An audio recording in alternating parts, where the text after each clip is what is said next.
glorious moments. അതായത് യഹൂദന്മാരുടെ പെരുന്നാളുകൾ എന്ന് പറഞ്ഞിട്ടുള്ള ക്ലാസ്സസ് ഉണ്ടായിരുന്നു. അതിനകത്ത് പെസഹ, പുളിപ്പില്ലാത്ത അപ്പത്തിന്റെ പെരുന്നാൾ, പിന്നെ ആദ്യ ഫല പെരുന്നാൾ എന്ന് പറഞ്ഞു പോകുന്നു. അപ്പൊ പെസഹായും പുളിപ്പില്ലാത്ത അപ്പത്തിന്റെ പെരുന്നാളും ഒരുമിച്ചല്ലേ? പിറ്റേ ദിവസമാണ് പെസഹ പുളിപ്പില്ലാത്ത അപ്പം കൊണ്ടാണ്. എന്നാൽ പെസഹ കഴിഞ്ഞ് തൊട്ട് പിറ്റേ ദിവസം മുതൽ 7 ദിവസമാണ് പുളിപ്പില്ലാത്ത അപ്പത്തിന്റെ പെരുന്നാൾ. 7 days ആണ്. അതിന്റെ അർത്ഥം ഒറിജിനലി ഈജിപ്തിൽ നിന്ന് അവര് 7 ദിവസം കഴിഞ്ഞിട്ടാണോ പോകുന്നത്? അതെയോ? മനസ്സിലായില്ല. അതിന്റെ ഒറിജിനലി ഈ ഫീസ്റ്റ് തുടങ്ങുന്നത് മോശയുടെ കാലത്ത് ഈജിപ്തിൽ നിന്ന് പോരുന്നതിനാണല്ലോ, പാസ് ഓവർ. അപ്പൊ കുഞ്ഞാടിനെ കൊന്നു, പിന്നെ പുളിപ്പില്ലാത്ത അപ്പത്തിന്റെ പെരുന്നാൾ 7 ദിവസവും അവരവിടെ നിന്ന് കഴിഞ്ഞിട്ടാണോ ഈജിപ്തിൽ നിന്ന് പുറപ്പെടുന്നത്? അല്ലല്ല, അങ്ങനെയില്ല. പെസഹ നടത്തി അവൻ ഈജിപ്തിൽ നിന്ന് പോകുന്നു. പിന്നെ ഫെസ്റ്റിവൽ നടത്താനൊക്കെ ഉള്ള കൽപ്പന പിന്നീടാണ് കിട്ടുന്നത്. അതിന്റെ ഫെസ്റ്റിവലൊക്കെ അതിന്റെ റിമംബറൻസ് അല്ല. അതായത് പുറപ്പാട് പുസ്തകം 12ാം അധ്യായത്തിലാണ് ഈ പെരുന്നാളുകൾ നിശ്ചയിക്കുന്നതായിട്ട് എഴുതിയിരിക്കുന്നത്. അപ്പൊ പെരുന്നാളുകളൊക്കെ പിന്നീട് നിശ്ചയിക്കപ്പെടുന്നതാണ്. അത്രയുള്ള എന്റെ questions. Thank you so much. 7 പെരുന്നാളുണ്ട് യഹൂദന്. 7 പെരുന്നാള് ക്രിസ്തുവിൽ പൂർത്തിയായി. അതിന്റെ ലൈവുകളൊക്കെ കുറെ കേട്ടിട്ടുണ്ട്. അതാണ്. അതുകൊണ്ട് ഇത് 7 ദിവസമാണ് പുളിപ്പില്ലാത്ത അപ്പത്തിന്റെ പെരുന്നാൾ. പിന്നെ എനിക്ക് വേറൊരു കാര്യം ഒത്തിരി റെവലേഷൻ പോലെ എനിക്ക് തോന്നിയത്, അത് വെറും സിമ്പിൾ ആണെന്ന് നമ്മളൊന്നും ശ്രദ്ധിക്കാത്ത ഒരു കാര്യമായിരുന്നു. പക്ഷെ അതിനകത്ത് ഒത്തിരി കഴമ്പുണ്ടെന്ന് എനിക്ക് കഴിഞ്ഞ ദിവസത്തെ ഒരു ലൈവില് തോന്നിയത്.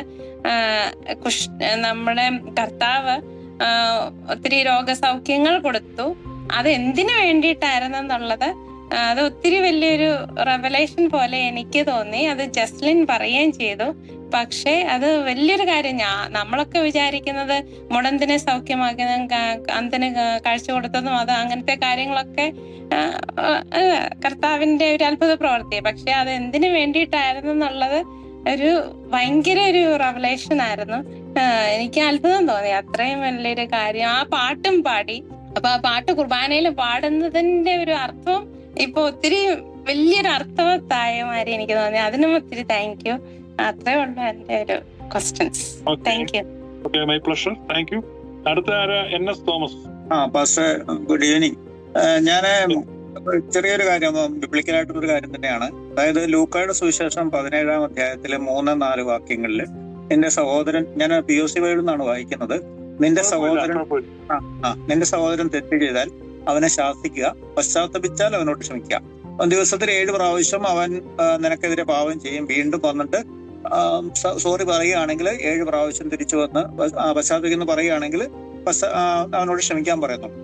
അതേ കാര്യം തന്നെ മത്തായിയുടെ സുവിശേഷം 18ാം അധ്യായത്തില് 15 മുതൽ 17 വരെ പറയുന്നുണ്ട്. അവിടെ കുറച്ചുകൂടെ വ്യത്യസ്തമായിട്ടാണ് 2-3 കണ്ടീഷൻസ് പറയുന്നുണ്ട്. നീ നേരിട്ട് അവൻ ഒറ്റയ്ക്കുള്ളപ്പോഴത്തേക്ക് അവനുമായിട്ട് സംസാരിക്കുക, അല്ലെങ്കിൽ അത് അവൻ അംഗീകരിക്കുന്നില്ലെങ്കിൽ 2-3 സാക്ഷികളുടെ സാന്നിധ്യത്തിൽ ചെയ്യുക, അല്ലെന്നുണ്ടെങ്കിൽ അവസാനം സഭയോട് പറയുക. സഭയോട് പറഞ്ഞിട്ട് അവൻ അനുസരിക്കുന്നില്ലെങ്കിൽ നീ അവൻ നിനക്ക് വിജാതീയനെ പോലെ ആയിരിക്കും എന്ന് പറയുന്നുണ്ട്.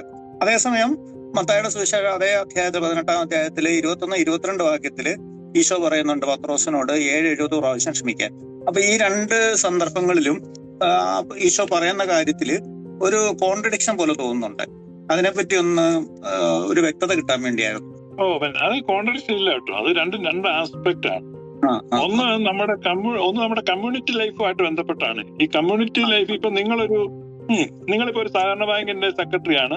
അപ്പൊ ആ ബാങ്കിൽ ഒരു ക്രമക്കേട് നടത്തിയാൽ അവിടുന്ന് പൈസ എടുത്ത് നിങ്ങൾക്ക് അതിന്റെ കണക്ക് വെക്കണം. നിങ്ങൾക്ക് അവിടെ കുറച്ച് കർശനമായിട്ട് അവനോട് ഇടപെട്ട് ആ പൈസ വെക്കുക, അതിന് സെറ്റിൽ ചെയ്യുക ചെയ്യേണ്ടി വരും. മനസ്സിലാവും? അതുകൊണ്ട് പേഴ്സണലി നിങ്ങളോട് കുറെ പൈസ മേടിച്ച ഒരാളോട് നിങ്ങൾ ആ ഡീൽ ചെയ്യേണ്ട ആവശ്യമില്ല. നിങ്ങൾക്ക് അത് ക്ഷമിക്കാം. അതുകൊണ്ടാണ് അവൻ സഭയെ അറിയിക്കാൻ പറയുന്നതിന്റെ കാര്യം. നമ്മുടെ കമ്മ്യൂണിറ്റി ലൈഫുമായിട്ട് ബന്ധപ്പെട്ട് അതുകൊണ്ടാണ് ഈ സഭയിൽ ഈ അനാത്തമയൊക്കെ ചെയ്യുന്ന ചില ആളുകളെ സഭയിൽ നിന്ന് മഹറോ ചൊല്ലുന്നത്. കാരണം അത് ഈ എക്സിസ്റ്റിംഗ് ചർച്ചിന് ഇടർച്ചയുണ്ടായിരിക്കാനും ഒക്കെ ഉള്ളതാണ്. പക്ഷെ ആ വ്യക്തിയോടുള്ള ഇപ്പൊ നമ്മുടെ സഭയിൽ നിന്ന് ഇപ്പം നീ നാളെ കുർബാനയ്ക്ക് വരണ്ട, അല്ലെ നീ ഇനി കാര്യങ്ങൾ ക്രമീകരിക്കാതെ കുർബാന പങ്കെടുക്കണ്ടെന്ന് ഒരു അച്ഛൻ ഒരാളോട് പറഞ്ഞാൽ അതുകൊണ്ട് പിന്നെ അച്ഛൻ അയാളോട് മിണ്ടാതിരിക്കുമ്പോൾ അച്ഛൻ ക്രിസ്തുവിന്റെ ആളല്ല.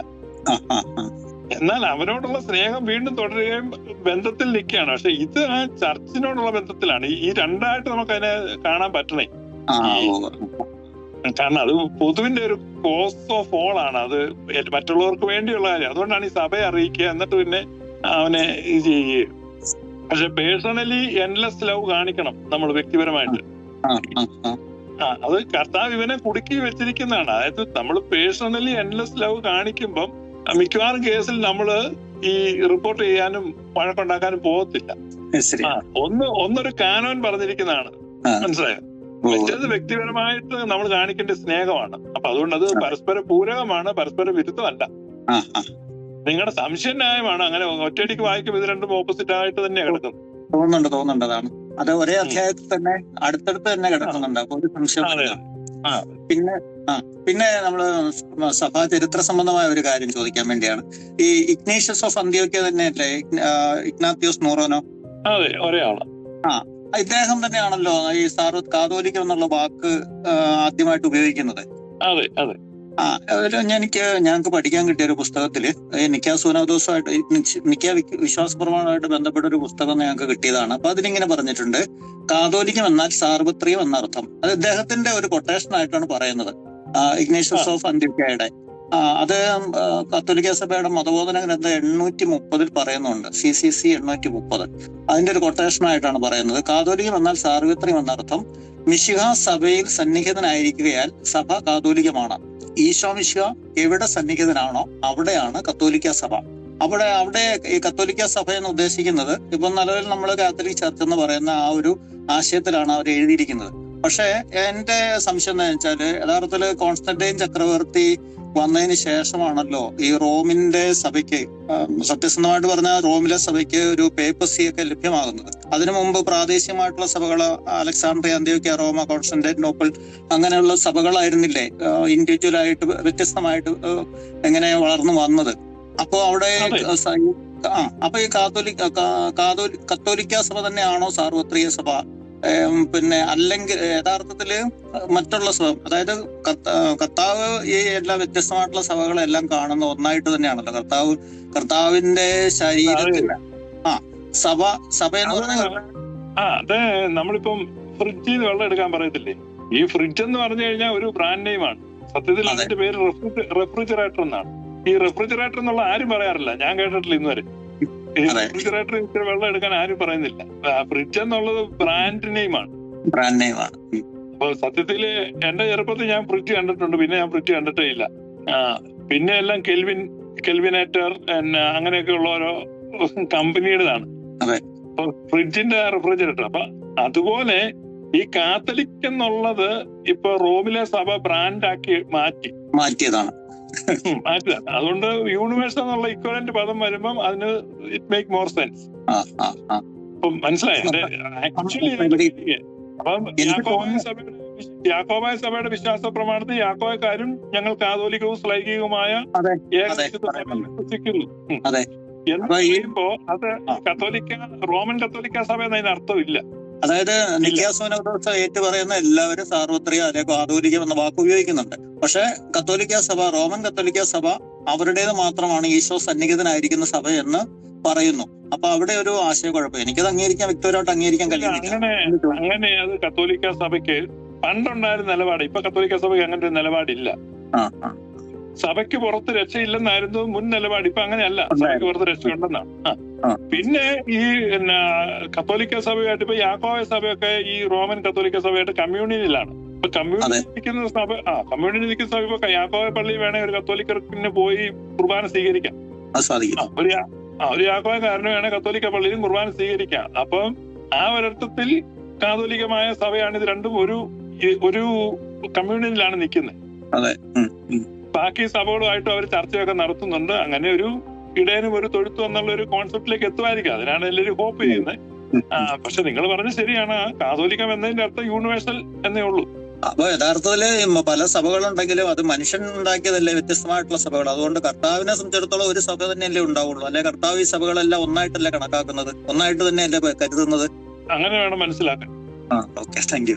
ഗ്ലോറിയസ് മൊമെന്റ്സ് കണ്ടതിന് നന്ദി.